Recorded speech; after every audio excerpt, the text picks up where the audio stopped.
ये वीडियो आप सभी के लिए बहुत इंपॉर्टेंट है क्योंकि इस वीडियो में हम ह्यूमन हेल्थ से रिलेटेड कुछ बेसिक पॉइंट्स जानने की कोशिश करेंगे जो कि आपको पता होना चाहिए और ये सभी पॉइंट्स आपको आगे तक काम आएंगे। तो यहाँ पे हम देखेंगे ब्लड प्रेशर, पल्स, ऑक्सीजन, ये सभी चीज़ें आपको आगे तक काम आती हैं। तो सबसे पहले हम बात करते हैं ब्लड प्रेशर की। तो देखिए ब्लड प्रेशर क्या होता है। ब्लड जिन नलिकाओं में बहता है या फिर जिन कैपिलरीज में सर्कुलेट होता है उनकी वॉल्स पर जो प्रेशर डालता है। मान लीजिए ये हमारी नलिकाएं हैं या हमारी कैपिलरीज हैं और इसके अंदर ब्लड सर्कुलेट हो रहा है, तो ये इनकी वॉल्स पर जो प्रेशर डालता है दोनों साइड में, उसे हम ब्लड प्रेशर कहते हैं। और ये ब्लड प्रेशर दो टाइप का होता है, सिस्टोलिक एंड डायस्टोलिक। तो यहाँ पर सिस्टोलिक ब्लड प्रेशर हमारा ऊपर का ब्लड प्रेशर होता है, जबकि डायस्टोलिक ब्लड प्रेशर हमारा नीचे का ब्लड प्रेशर होता है। तो हम यहाँ पे जानेंगे कि ब्लड प्रेशर नॉर्मल कितना होता है और हम कब मानेंगे कि हमारा ब्लड प्रेशर बढ़ चुका है। तो देखिए यदि किसी का ब्लड प्रेशर ऊपर का 120 होता है, यानी कि उसका सिस्टोलिक ब्लड प्रेशर 120 होता है और उसका डायस्टोलिक ब्लड प्रेशर 80 होता है, तो इसे हम नॉर्मल ब्लड प्रेशर मानते हैं, यानी कि वह व्यक्ति बिल्कुल स्वस्थ है। और इसके अलावा यदि किसी का ब्लड प्रेशर 130 हो जाता है ऊपर का और नीचे का 85 हो जाता है, तो ये ब्लड प्रेशर भी नॉर्मल माना जाता है, यानी कि उसका ब्लड प्रेशर अभी कंट्रोल में है।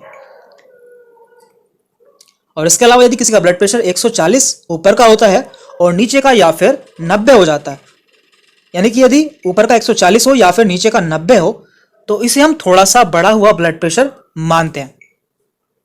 एंड लास्ट में यदि किसी का ब्लड प्रेशर ऊपर का 150 हो जाता है और नीचे का 95 हो जाता है, तो इसे हम वेरी हाई ब्लड प्रेशर मानते हैं, यानी कि उसका ब्लड प्रेशर बहुत ज़्यादा बढ़ चुका है। और ऐसी कंडीशन में हमें तुरंत डॉक्टर के पास में जाना चाहिए क्योंकि ये इमरजेंसी कंडीशन होती है। अब बात करते हैं ऑक्सीजन लेवल की। तो देखिए जो भी हम सांस लेते हैं उसमें कई सारी गैसेस के साथ में हमारे अंदर ऑक्सीजन भी जाती है जो कि हमारे लंग्स के एल्वियोलाई पर जाकर हमारी टिश्यू से एक्सचेंज होती है और हमारे ब्लड के थ्रू पूरी बॉडी में सर्कुलेट हो जाती है। तो इसका लेवल कितना होता है ये भी आपको पता होना चाहिए। तो हम देख लेते हैं। तो देखिए ऑक्सीजन लेवल को हम ऑक्सीमीटर से मापते हैं, ये भी आपको पता होना चाहिए।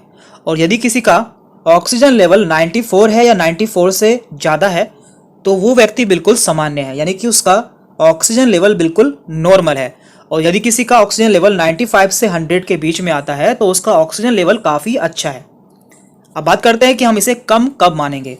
यदि किसी का ऑक्सीजन लेवल 90 से 93 के बीच में आता है, तो उसका ऑक्सीजन लेवल जरा सा कम है, यानी कि उसका ऑक्सीजन लेवल थोड़ा सा कम हो गया है और इसे आप एक्सरसाइज द्वारा सही कर सकते हैं। लेकिन यदि किसी का ऑक्सीजन लेवल 80 से 89 हो गया है या इससे भी कम हो गया है, तो ऐसे में उसका ऑक्सीजन लेवल बहुत कम हो चुका है और ऐसी कंडीशन में आपको डॉक्टर की सलाह पर एडमिट हो जाना चाहिए। अब बात करते हैं हम पल्स रेट की। तो देखिए ये भी किसी हेल्थी पर्सन की हेल्थ को मेजर करने के लिए बहुत ही अच्छा क्राइटेरिया है। हम जानेंगे कि किसी नॉर्मल पेशेंट का या व्यक्ति का पल्स रेट कितना होता है। तो देखिए ये होता क्या है, हमारा दिल या हमारा हार्ट 1 मिनट में जितनी बार बीट होता है या धड़कता है उसे हम पल्स रेट कहते हैं। नॉर्मली ये 72 से 75 टाइम्स बीट करता है। तो देख लेते हैं। देखिए यहाँ पे लिखा हुआ है 72 पर मिनट, यानी कि यदि किसी पेशेंट का या व्यक्ति का हार्ट 1 मिनट में 72 बार बीट हो रहा है, तो इसे हम बहुत अच्छा पल्स रेट मानते हैं, यानी कि उसका पल्स रेट गुड है। और यदि किसी का 60 से 80 के बीच में पल्स रेट आता है, तो उसका पल्स रेट नॉर्मल है। लेकिन यदि किसी का पल्स रेट 90 से 120 के बीच में आता है, तो उसका पल्स रेट काफ़ी बढ़ा हुआ है। तो ये भी आपको पता होना चाहिए। अब बात करते हैं हम शरीर का तापमान, यानी कि बॉडी टेम्परेचर। ये जानना भी आपके लिए बहुत इंपॉर्टेंट है कि हमारे शरीर का टेम्परेचर कितना होता है।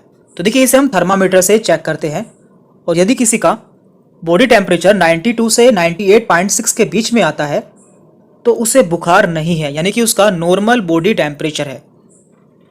और यदि किसी का टेम्परेचर आपको 99 मिलता है, तो उसे हल्का सा बुखार है। और यदि किसी का टेम्परेचर 100 से 102 या उससे ज़्यादा मिलता है, तो उसे ज़्यादा बुखार है। तो ये भी आपको पता होना चाहिए। अब बात करते हैं हम HRCT या फिर चेस्ट सीटी स्कैन की। ये आजकल बहुत कॉमन है और इसमें हम किसी भी बॉडी पार्ट को या किसी भी बॉडी ऑर्गन का डिटेल में एनालिसिस कर सकते हैं। तो यहाँ पे कुछ स्कोर दिए जाते हैं, जैसे कि 0 से 8, 9 से 18, 19 से 25। तो पहले हम इसे समझ लेते हैं कि ये होता क्या है। देखिए यहाँ पे हमने लंग्स का डायग्राम लिया है इसे समझने के लिए। तो देखिए लंग्स में दो साइड होती है, यानी कि दो लंग्स होते हैं, राइट एंड लेफ्ट। तो आप जानते हैं कि राइट साइड में हमारे लंग्स में 3 लोब होते हैं, सुपीरियर, मिडल एंड इन्फीरियर, जबकि लेफ्ट साइड में हमारे लंग्स में केवल 2 लोब होते हैं, सुपीरियर एंड इन्फीरियर। तो देखिए यहाँ पे हम इन्हें कुछ नंबर्स देते हैं, यानी कि सीटी स्कोर देते हैं। तो यहाँ पे हम हर लोब को 5 सीटी स्कोर देते हैं। मान लीजिए यहाँ पे हमने 5 दिया है इस लोब को, इसे भी 5 दिया है, इसे भी 5 दिया है, इसे भी 5 दिया है और इसे भी 5 दिया है। तो कुल मिलाकर हमारा स्कोर बनता है 25। तो हम सीटी स्कैन में देखते हैं कि हमारा कितना परसेंट या कितने लोब खराब हो गए हैं। यदि हमारा मान लीजिए कि हमारा सुपीरियर लोब में से इसका 3 पॉइंट खराब हो गया है, तो हम मानेंगे कि यहाँ पे केवल इसका 2 पॉइंट ही सही है।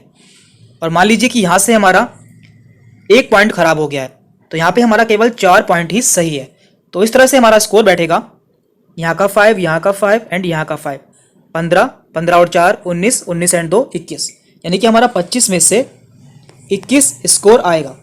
इस तरह से हम सीटी स्कोर में देखते हैं कि हमारा लंग कितना डैमेज है या उसमें कितना इन्फेक्शन हो चुका है। तो आप इसे समझ गए होंगे।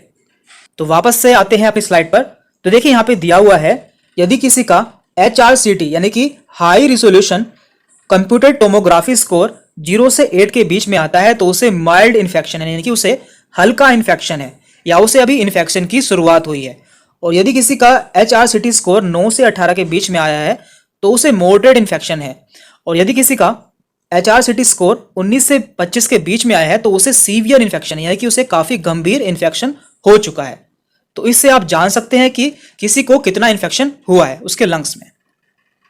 और साथ में आपको यह भी जानना जरूरी है कि माइल्ड इन्फेक्शन में जो कंडीशन है या इन्फेक्शन है वो नॉर्मल दवाई से ठीक हो सकता है, लेकिन सीवियर इन्फेक्शन में ऑक्सीजन एंड वेंटिलेटर की जरूरत होती है। तो आज की वीडियो में हमने कुछ ऐसे बेसिक पॉइंट देखे हैं जो कि आपको पता होने चाहिए, क्योंकि आपको ये सभी पॉइंट आगे चलकर काफी ज्यादा काम आएंगे। तो इस वीडियो में इतना ही था। आपको यदि कोई कंफ्यूजन होती है या कोई डाउट रहता है तो आप हमसे कमेंट करके पूछ सकते हैं। Thank you very much.